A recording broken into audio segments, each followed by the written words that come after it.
continue straight from previous video where we calculate the short-term deflection using the cracking moment of inertia, which is delta CR 14 millimeters that we calculated here at this particular point. And as you know that now the beam under this loading will also contribute into this cracking.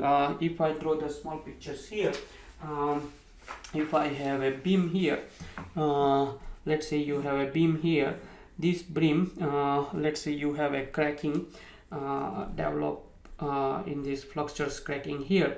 Now in this case, what we assume this I crack was when you have this the concrete below this neutral axis, let's say this is neutral axis, is not taking any concrete stress, zero, but in reality there is this between the cracks, this concrete will contribute. So the stiffness is actually I crack is not correct. The actual stiffness is I effective. That's what the Australian standard say, which is basically I crack and I gross. So the I gross is when you have a cross section which is not cracked, is fully let's say this is a reinforcement and there is no cracking, then you have IG. I crack meaning that if you have a crack present, then you have ICR, but this ICR does not take into account the concrete contribution coming into the tension. Of course the concrete will contribute partially into the tension. It's not here, but between the cracks it will carry some of this and it will increase the bending stiffness. So the when we done the test, I think that test will shows that it has some larger stiffness than the one that use crack. So we need to find these I effectives. Now the standards give us the equation straight away to find that I effective. That standards we're going to use that equations that I'm going to show you here in the close 8.5.3.1 on that next page. They have give you these I effective equations. Now in this I effectives we have all the values, which is except this MS star, which is MS star is the maximum bending moment at the sections based on short-term serviceability load. Okay, so it's talking about maximum bending moment. So if you go back to this previous video where we know the maximum bending moments in this uniformly distributed load simply supported beam is WL square over 8, and please note this is given for short-term service load. So at short-term service load WS that we calculated in the last video. So 44, I can show it to you here. We calculated that 44 there you go, 44 kilonewton per meters. That's we calculated in the previous video where you can see that 44, that is a short-term service load.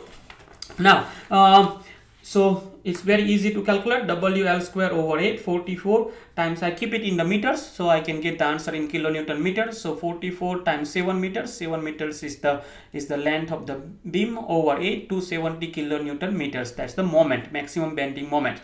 Now I effective, that equations again I copied from the standards on page number 129, that is shown here.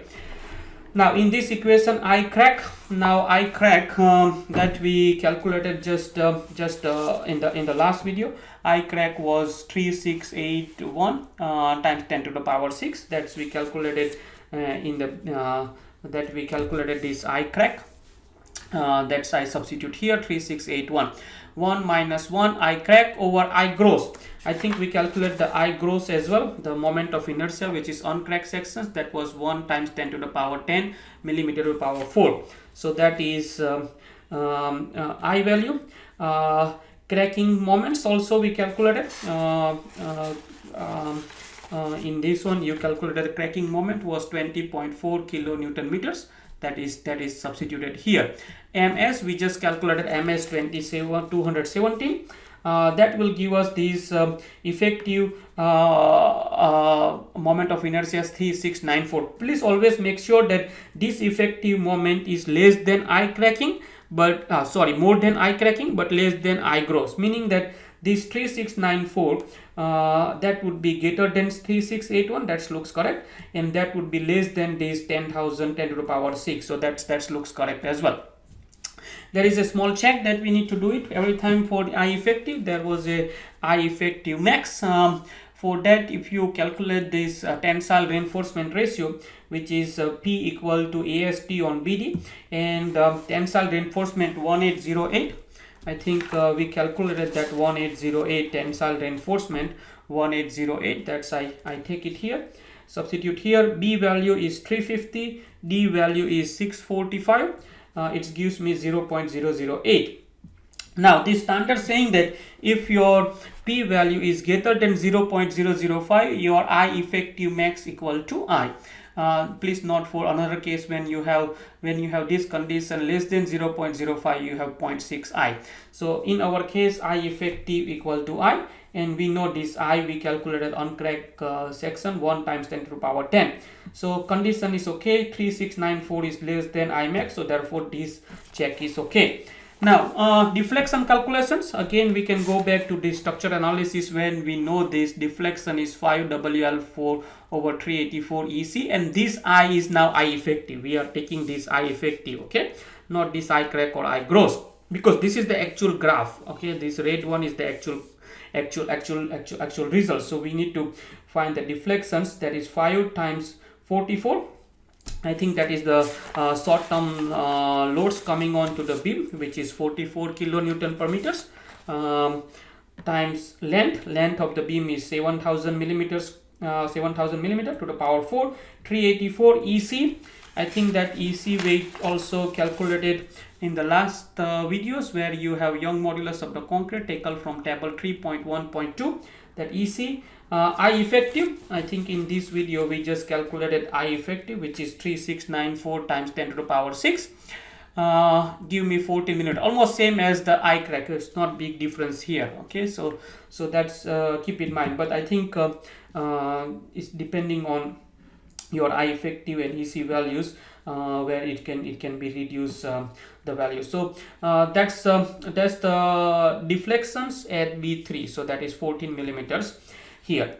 Now it's in the questions is also asking us to find the long-term deflections, okay. So that is also asking to find the long-term deflection delta total. Now the equation for delta total is the short-term deflection plus these creep simplest factors times by the deflection due to the sustained loading for the long-term loading. Now delta S 40 millimeters we just calculated in this B3 40 millimeters, that was B33 that we just calculated. Creep and shrinkage factors, if you go back to these standards on the page number 130 on clause 8.5.3.2, it has these creep and shrinkage KCS factors given here, that I copied to take away 1.2 ASC over AST. Now the ASC stand for the compression reinforcement. Compression reinforcement we discussed it's 628, tensile reinforcement 1808 that we discussed in the previous video, that I substitute. The simplifications gives me 1.6 greater than 1.6. Now the standards also ask you to check whether this KCS is greater than 0.8. So we check it here. 1.6 is greater than 0.8, so therefore it's okay. Now the short-term deflections due to the sustained loading, that we need to calculate this W delta S as sustained. Now if you remember that we calculate the short-term loading, that's WS, we can't use this loading because it has these short-term factors. We need to recalculate this long-term loading coming on to the beam by dead load multiplied by these long-term factors. Now that long-term factors given in the questions, that is 0.4 and 30 dead load plus 0.4 times 20 give me 38 kilonewton per meter. Now so in that case delta sustain is 5 WL to the power 4 384 ECI effective. 5 38 we just calculated. Length of the beam is 7,000 millimeter to the power 4 384 EC 26700. I saw this one many times, so that is this is delta sustain, which is 5 WL to the power 4, 5 times 38 times 7,000 to the power 4, 384. We saw you this one many times, and this I effective is 3694 times 10 to the power 6. That I effective we just calculated.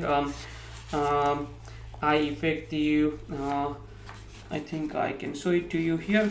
that I effective we calculated 3694 times 10 to the power 6.